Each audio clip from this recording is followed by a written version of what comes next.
अखाड़ा बहू ने पछाड़ा। माँ जी, ये कैसे बना रही है शिमला मिर्च? नहीं नहीं नहीं, ऐसी कोई नहीं खाएगा। आप हटिए, मैं बनाती हूँ। कोई नहीं खाएगा?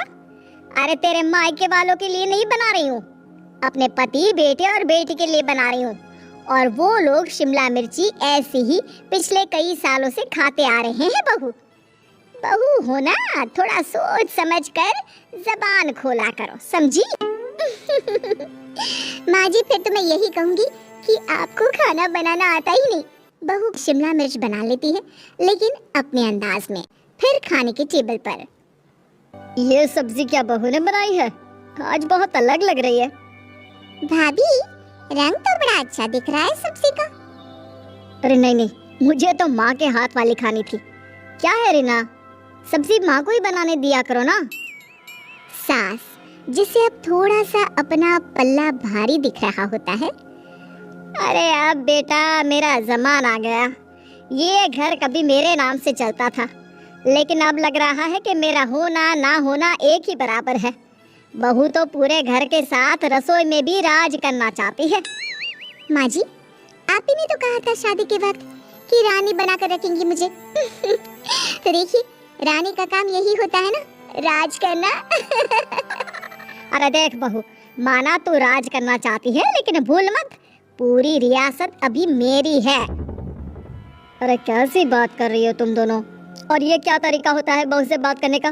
बेचारी अभी तो आई है, उसको आजादी भी नहीं दोगी क्या? तो वो इस घर को अपना घर कैसे समझेगी?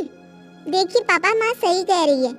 घर को अपना घर समझी, इसमें कोई बड़ी बात नहीं है, लेकिन सिर्फ अपना और हमें पराया करने की कोशिश करे ना जी ना, ये सोच तो बिल्कुल अच्छी नहीं है। देख, तू छोटी है ना, छोटी की तरह रहा कर, हर बात पर बीच में ना बोला कर। क्यों? वो मेरी बेटी है तो मेरे तरफ से ही बोलेगी ना। माँ जी, ये तरफ क्या होता है? हाँ, वो मेरी बहन नहीं है क्या? मैं मानती हूँ कि आज मैंने सब्जी बना दी, लेकिन थोड़ा खाने में बदलाव करना हम स्त्रियां भी तो जानती हैं और चाहती भी हैं। तो इसका मतलब ये तो नहीं कि घर के खाने की कोई वैल्यू ही नहीं है। देख, मैं कोई बहस नहीं करना चाहती, जाओ खाना खा लो। सभी खाना खाने बैठ जाते हैं। अगले रोज, माँ जी प्लीज, ये आस पड़ोस वालों को बोलिए ना, मुंह उठाकर घर में मत आ जाया करे। अरे किसी के घर आने जाने का कुछ वक्त तो होना चाहिए। यहाँ तो सारा दिन मानो लोगों ने धर्मशाला बनाकर रखी है। बहू, वो हम लोगों के परिवार जैसे हैं, पिछले 25 साल से हमारे साथ है। और ये मेरा घर है, यहाँ कौन आएगा और कौन नहीं, ये तू कैसे डिसाइड करेगी? और हाँ, तुझे अगर पसंद नहीं ना, तो अपने कमरे में चली जाया कर। वो लोग बातें कर रहे होते हैं कि पड़ोसन आ जाती है। अरे बहन, हम लोगों ने जागरण रखा है माता का आज रात, सुबह का भंडारा भी, तो बहू रानी को लेकर आना। आना हाँ बिटिया? अच्छा चलती हूँ, और घरों में भी निमंत्रण देना है। अरे हाँ हाँ, हम जरूर आ जाएंगे। वैसे किस किस को बुला रही हूँ? वो तुम्हारी ननद और भाभी भी आ रहे हैं क्या? माँ, क्या आप इनके पूरे खानदान को जानती हैं? अरे भाभी ने ही तो मेरी ननद की शादी की पूरी तैयारियां कराई थी, और मेरे मायके में भी पापा की मौत के बाद वहाँ रहकर इन्होंने ही मुझे संभाला था। इतना तो कोई किसी के लिए नहीं करता। अच्छा, मैं ना फल दे जाऊंगी, काट देना भाभी, मैं दूसरे काम पूरे कर लूंगी। मेरी तो तबीयत खराब है माँ जी, आप ही काट देना सारे फल। मैं रात का खाना भिजवा दूंगी, परेशान ना होना। हाँ? अरे नहीं नहीं, हम लोग बना लेंगे, 4 लोगों का खाना तो बनाना है। अरे नहीं नहीं, आप फल पर लग जाओगी और बहू की तबीयत भी ठीक नहीं, खाना मैं ही भिजवा दूंगी। पड़ोसन चली जाती है और सास बहू की तरफ देखती है। देखा, जिसे तू धर्मशाला बोल रही थी, वो कितने अपने हैं।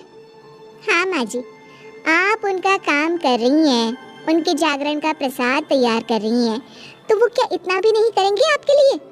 ओहो, तुझसे बहस क्या करना बहू। तभी बहू की माँ आ जाती है। अरे बहन जी, बेटी से मिलने का मन किया तो बिना बताए ही आ गई, बुरा न मानना। ये मत समझना कि ये मेरा घर नहीं, कोई धर्मशाला है। अच्छा अच्छा, तो ये घर पर आए मेहमानों को घर नहीं धर्मशाला वाला समझाने वाली आप ही हैं। वैसे आपको खुशी होगी कि आपकी बेटी के संस्कार भी ऐसे ही हैं। अरे माँ, किन बातों को सुन रही हो? आओ अंदर आ जाओ माँ। माँ बेटी के साथ अंदर आती है तो उसे अचार की महक आती है। हाय रे, कितनी अच्छी महक है। क्या बनाया है बहन जी? अचार बनाया है। आपकी बेटी बोल रही थी कि आप लोग कुछ अलग तरीके से बनाते हैं। मैं तो बस ऐसे ही। हम लोगों के घर पर तो अचार टिकता ही नहीं है। अरे आता ही किसे है अचार बनाना? लेकिन जैसे ही बेटी माँ को कमरे में ले जाती है, क्या है माँ, क्यों आ गई यहाँ पर? बताकर तो आना चाहिए। अरे कैसी बात कर रही है बेटी? माँ को बेटी से मिलने का मन किया तो क्या माँ नहीं आ सकती? आ सकती है माँ, क्यों नहीं, लेकिन तू ना पूरा खेल बिगाड़ रही है। खेल? कैसा खेल बेटी? मुझे भी तो बता देती तो मैं भी खेल लेती।